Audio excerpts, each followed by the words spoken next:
For this video guys, yan, nakabakasyon ako niyan guys. So nag-ani ako ng kopras.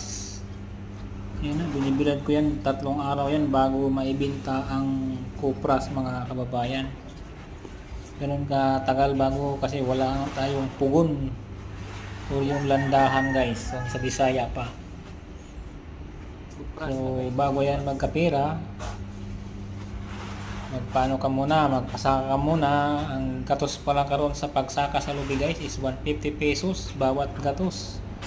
Yung 100 pirasong niyog, so babayaran mo yun sa umaakyat ng niyog ng 150 per 100. So konti lang naman guys yung naani ng niyog kasi wala masyadong bunga. Kung sa Bisaya is sandaw, wala masyadong bunga yan guys. So pangalawang araw ko na yan guys binilad yung niyog or kopra.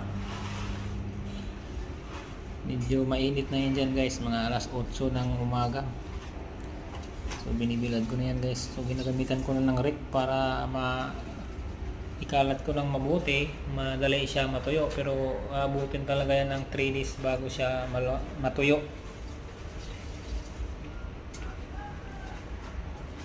So ang ano pala niyan guys, ang pag-ani pala ng niyog 2.5 or 3 months. Good morning, Pero 1 year everyone. lang yan 6 months bago yan inani kasi wala naman kasing katulong si Hani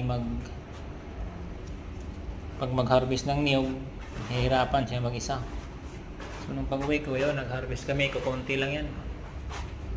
Pero ang presyo ng niyog ngayon guys, ay nung umuwi ako, napakamahal ng presyo, 51 ang kilo. Kasi wala nga masyadong bunga ang mga niyog. Ganyan naman ang pag masyadong marami, mababa ang presyo ng niyog. Pagka konti, sobrang taas ng presyo.